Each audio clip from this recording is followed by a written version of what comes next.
Maaloo nan himinaa.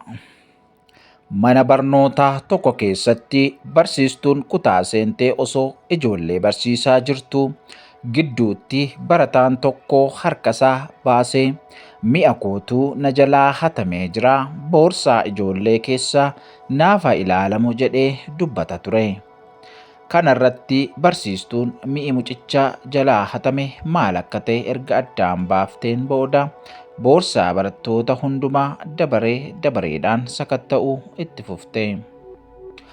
Osoo sakatta'amaa jiranii mucaan durbaa waggaa 10 tokko dabareen sakatta'amuu ishee yeroo ga'etti boorsaa ishee kennuus didde. Yeroo kana dhageessutti barsiistuun sun baay'ee aarte. Mucaa hattuu kana mi'a mucaa kanaa situ hate, ati hattuudha. Amma utuun poolisii sitti hin waamin dafiitii boorsaa kee akkan sakatta'uuf naaf kenni jettee mucattii daddarbatte. Ijoolleen hundinuus hattuu jedhanii itti kolfuu fi itti iyyuus jalqabanii. Mucattiinis yeroo sagalee dheekkamsaa barsiistuu fi waca ijoollee dhageessetti naasuu daangaa hin qabne naate. Baay'ees rifatte. Kana irraa ka'uun dafqi irra dhangala'e. Qaamni ishee hundinuu hollachuu jalqabe. Mucattiinis baay'ee waan bir'atteef barsiistuu isheetiin, adaraa akee barsiistuu koo, ani hattuu miti.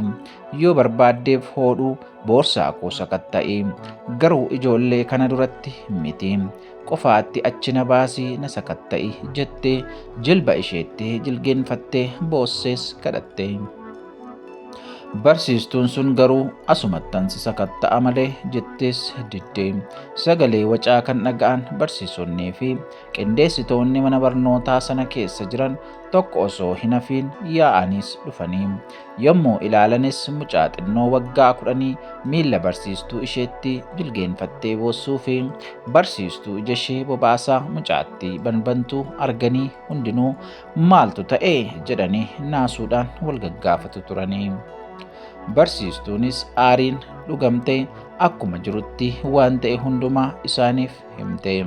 Kana irratti hongantuun yookaan immoo daayirektarri mana barnootaa sanaa dubartiin umuriin xinnoo deemte waan turteef dubbii jiraa erga xiinxalteen booda mucattii fi barsiistuttii sana qofaa fudhattee gara biiroo isheetitti geessite.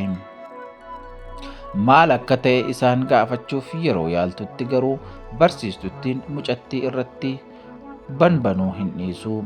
Qalaana guuraa malee jettee maratti turte. Yeroo waccus mucattiin luccuu fakkaatti kun hattuudha.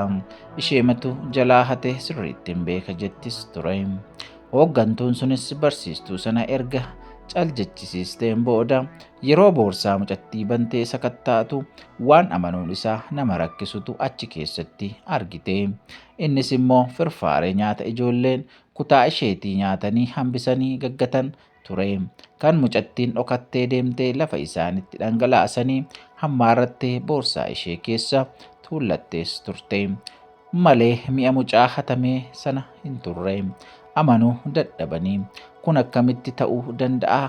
Maal goota ati firfaarii kosii keessaa walitti sassaabdee yeroo boorsaa keetti tuulte deemtu jechuunis gaggaafatanii.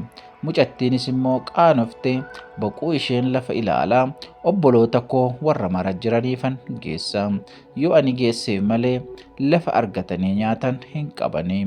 Hamman mana barnootaa kanaa galutti homaa osoo afaaniin hin qabiin akka eda galgala nyaatanitti haga buutaa'anii na eegu jettee qaaniidhaan deebisteefi. Kana irratti hooggantuun sun lafa taa'aa jirtu ol kaatee gara mucattiitti siqattee mataa ishee ofii isheetti hirkiste. Rifeensa mataa ishee qaqqabaa, jabaadhu dhala koo, homaa hin sodaatiniiti. Mee waa'ee abbaa kee fi haadha kee natti himi jettees gaafatte. Mucattiinis immoo imimmaan ishee dhangalaasaa abbaan koo kan nu jiraachisu konkolaachisaa waan tureefidha. Guyyaa tokko garuu reeffa isaatu nuuf dhufe. Maal jennaan balaa tasaan konkolaataan kan biraa wajjin walitti rukutame akka du'es nuuf himanii. Inni kanaan adda nurraa ba'e. Haati keenya immoo kan ittiin jiraachistu galii addaa hin qabdu turte. Sababa kanaaf akka tasaa du'uu abbaa koo yeroo dhageessetti of wallaaltee kufte. Achiis gara hospitaalaatti geeffamte. Utuu hin turin reeffi ishee nuuf deebi'e. Obbolaa dhiiraa xixiqqaa lama qaba. Isaaniin manatti dhiiseen dhufe. Fira tokkollee waan hin qabneef garagalee namni nu ilaalu hin turre. Har'as hin jiru. Kanarraa ka'uun waan nyaannus ta'ee waan dhugnu tokko hin qabnu. Egaa firfaarii gatamaa kana fuudhee galee lubbuu isaanii yoon ulfadhe jedheen akkas godhe. Adaraa barattootatti nan himina. Yoo ta'e illee har'aa kaasee gara mana barnoota kanaa dhufee isin hin jeequ. Barnoota koos nan dhaabaati. Isin garuu adaraa barattootatti nan himina jettee morma ishee gadi cabsitee sagalee ciccitaa fi boo'icha imimmaaniin guuteen karatte. Kana irratti hooggantuun sun mucattii ofitti qabanii hammachuun uruursuus eegalanii. Egaa nutis booda gaabbuu irraa jalqabuma osoo namatti hin murteessin dura haala namootaa dursinee miiraa fi yaadaan qabnee haa hubannu. Namni ijoollee haadhaaf abbaa hin qabne gargaaree beeku jira laata? Mee naannoo keessan namoota jiran, namoota rakkina keessa jiran ilaalaatii amma dandeessan deeggaraa isiniin jenna. Kun miidiyaa keessan gonfoo miidiyaadha. Nagaa keessa jiraadhaa. Namoota naannoo keessan keessumatti abbaa fi haadha hin qabne gargaaruun deeggaruun bira dhaabadhaa isiniin jenna. Galatoomaa bakka nagaa jiraadhaa.